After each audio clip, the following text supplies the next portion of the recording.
வணக்கம். நீங்கள் இணைந்திருப்பது தெரிவிக்கப்படுகின்றது செய்தி தொகுப்புடன். அண்மை காலமாக அதிகம் பேசப்படும் மற்றும் சமூக ஊடகங்களில் தெரிவிக்கப்படும் விடயங்களை தொகுப்பாக இந்த ஒரு நிகழ்ச்சி அமைய இருக்கின்றது. அந்த வகையில் முதலாவதாக முன்னாள் ஜனாதிபதி ரணில் விக்ரமசிங்கவுக்கும் எதிர்க்கட்சித் தலைவர் சஜித் பிரேமதாசவுக்கும் இடையில் மிக விரைவில் நேரடி சந்திப்பு ஒன்று நடைபெறவுள்ளது. ஐக்கிய தேசிய கட்சி மற்றும் ஐக்கிய மக்கள் சக்தி என்பன ஒன்றிணைந்து பயணிப்பது தொடர்பில் இறுதி முடிவை எடுக்கும் வகையிலேயே இதற்குரிய ஏற்பாடு செய்யப்பட்டுள்ளது. இரு கட்சிகளிலும் உள்ள மூத்த உறுப்பினர்களின் தலையீட்டை அடுத்தே நேரடி சந்திப்புக்குரிய ஏற்பாடு செய்யப்பட்டுள்ளது. இணைந்து பயணிப்பது தொடர்பில் ஆராய்வதற்காக இரண்டு கட்சிகளில் இருந்து பேச்சுக்குழுக்கள் அமைக்கப்பட்டிருந்தன. இந்த குழுக்கள் சந்தித்து பல தடவைகள் பேச்சு நடத்தின. இணைந்து பயணிக்க வேண்டும் என்ற முடிவு எடுக்கப்பட்டாலும் தனி கட்சியாக இணைவதா அல்லது கூட்டணியாக செல்வதா என்பது பற்றி இன்னும் இறுதி முடிவு எடுக்கப்படவில்லை. ஐக்கிய மக்கள் சக்தி ஐக்கிய தேசிய கட்சியுடன் இணைந்து அந்த கட்சியின் தலைமை பதவியை சஜித் பிரேமதாஸ் பெற வேண்டும் என்ற யோசனை முன்வைக்கப்பட்டுள்ளது.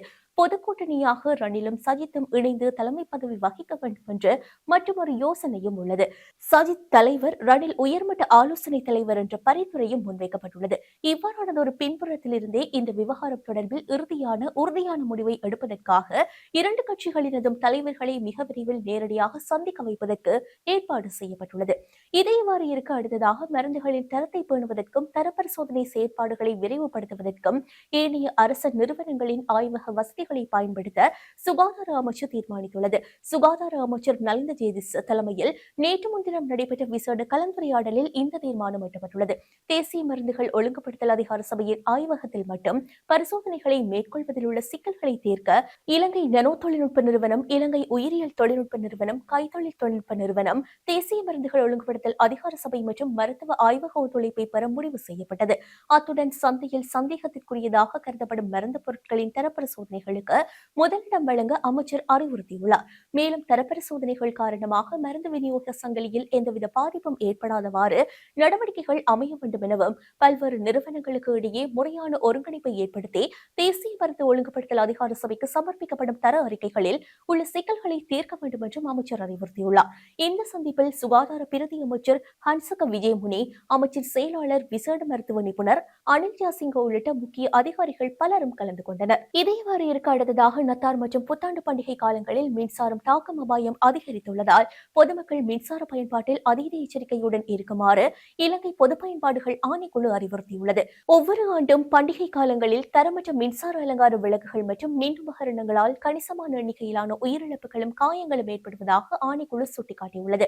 பாதுகாப்பான இடமாக கருதப்படும் வீடுகளிலேயே பாதுகாப்பு விதிமுறைகளை மீறுவதால் இத்தகைய விபத்துகள் நேரிடுவதாக அதிகாரிகள் எச்சரித்துள்ளனர். எஸ்எல்எஸ் தர சான்றிதழ்கள் பெற்ற மின்சாதனங்களை மட்டுமே பயன்படுத்த வேண்டும். குறிப்பாக 13 ஏ டைப் ஜி ரக சதுர ஊசி சிறகைகளை கொண்ட அலங்கார விளக்குகளையே கொள்வனவு செய்ய வேண்டும் எனவும் அறிவுறுத்தப்பட்டுள்ளது. விளக்குகளை பயன்படுத்துவதற்கு முன்பு அவற்றில் வெட்டுப்பட்ட கம்பிகள், தளர்வான இணைப்புகள் அல்லது சேதமடைந்த மின்காப்பு உரைகள் உள்ளனவா என்பதை சரிபார்க்க வேண்டும். நீடிப்பு மின்வடம், அளவுக்கு அதிகமான மின்சாதனங்களை இணைப்பதை தவிர்க்க வேண்டும். அத்துடன் மழை மற்றும் ஈரப்பதன் காரணமாக மின்சாரம் தாக்கும் அபாயம் அதிகம் என்பதால் வெளிப்புற அலங்காரங்களுக்கு அதற்கென பிரத்யேகமாக வடிவமைக்கப்பட்ட மழைத்தூரலை தாங்கக்கூடிய விளக்குகளை மட்டுமே பயன்படுத்த வேண்டும். சிறுகைகள் மற்றும் கட்டுப்பாட்டு பட்டிகள் ஈரப்படாதவாறு வீட்டிற்குள் இருப்பதை உறுதி செய்ய வேண்டும். அலங்கார விளக்குகளை திருச்சீலைகள், காகித அலங்காரங்கள் அல்லது எளிதில் தீப்பற்றக்கூடிய பொருட்களுக்கு அருகில் வைக்க வேண்டாம் என்றும் உற்பத்தியாளர்களின் அறிவுறுத்தல்களுக்கு மாறாக பல விளக்கு தொகுதிகளை ஒன்றாக இணைக்க வேண்டாம் என்றும் அறிவுறுத்தப்பட்டுள்ளது. மின்சாரம் இணைக்கப்பட்டிருக்கும் போது மின் விளக்குகளை மாற்றுவதோ அல்லது பழுதடைந்த விளக்கு தொடர்களை தாமாகவே பழுது பார்க்க முயல்வதோ ஆபத்தாக அமையும். எனவே பாதுகாப்பான முறையில் பண்டிகையை கொண்டாட இந்த வழிகாட்டல்களை பின்பற்றுமாறு அதிகாரிகள் கேட்டுக் கொண்டுள்ளனர். ஏதேனும் அசம்பாவிதங்கள் நேர்ந்தால் உடனடியாக அருகில் உள்ள காவல்துறை நிலையத்திற்கோ அல்லது மின்சார சபையினருக்கோ அறிவிக்குமாறும் கோரப்பட்டுள்ளது. அடுத்ததாக ரணில் விக்ரமசிங்க மற்றும் சஜித் பிரேமதாஸ் ஆகியோர் ஒன்றிணைந்து செயல்பட வேண்டும் என்று நாடாளுமன்ற உறுப்பினர் ரவி கருணாநாயக்க தெரிவித்துள்ளார். இதன்போது ஐக்கிய தேசிய கட்சி மற்றும் ஐக்கிய மக்கள் சக்தி என்பவற்றை ஒன்றிணைப்பது தொடர்பில் முன்னெடுக்கப்படும் முயற்சி தொடர்பில் ஊடகங்களிடம் கருத்துரைக்கும் போதே அவர் மேற்கண்டவாறு கூறியுள்ளார். இது தொடர்பில் அவர் மேலும் தெரிவிக்கையில், ரணில் விக்ரமசிங்க தலைமை பதவியில் இருந்து விலகுகின்றாரா அல்லது இல்லையா என்பது முக்கியமல்ல, அவரும் சஜித்தும் இணைந்து செயல்பட வேண்டியதுதான் முக்கியம். ஒன்றிணைவுக்காகவே நானும் பாடுபட்டு வருகின்றேன். எனினும் அதனை நான் வெளியில் காட்டிக்கொண்டு பிரச்சாரம் தேடவில்லை. அதேபோல சிறு கட்சிகளையும் இணைக்கும் முயற்சியில் இறங்கியுள்ளேன். ஐக்கிய மக்கள் சக்தி மற்றும் ஐக்கிய தேசிய கட்சி என்பன இணைந்த பின்னர் ஏனைய சிறு கட்சிகளையும் இணைந்து கொள்ள வேண்டும். அதற்கான சிறப்பான ஆரம்பம் கொழும்பில் வழங்கப்பட்டுள்ளது எனவும் தெரிவித்துள்ளார். அடுத்ததாக இந்திய பிரதமர் நரேந்திர மோடியுடன் கைச்சாத்திடப்பட்ட ஒப்பந்தங்களை அனுர அரசு வெளிப்படுத்த வேண்டும் என்று ஐக்கிய மக்கள் சக்தியின் நாடாளுமன்ற நாடாளுமன்ற உறுப்பினர் முஜிபுர் ரஹ்மான் வலியுறுத்தியுள்ளார். இது தொடர்பில் ஊடகங்களிடம் அவர் மேலும் தெரிவித்துள்ளதாவது, இந்திய பிரதமர் நரேந்திர மோடி இந்த வருடம் இலங்கைக்கு வந்திருந்தார். இதன்போது இந்தியாவுக்கும் இலங்கைக்கும் இடையில் பாதுகாப்பு உள்ளிட்ட பல்வேறு முக்கியமான விடயங்களில் ஒப்பந்தங்கள் கைச்சாத்திடப்பட்டன. எனினும் ஒப்பந்தங்களின் அம்சங்கள் தொடர்பில் இன்னமும் வெளிப்படுத்தப்படவில்லை. இந்தியாவுடன் கைச்சாத்திடப்பட்ட ஒப்பந்தங்கள் தொடர்பில் நாடாளுமன்றத்திலும் வெளிப்படுத்தப்படவில்லை. அத்துடன் தகவல் அறியும் உரிமை சட்டத்தினூடாகவும் பெற முடியாத நிலையே உள்ளது.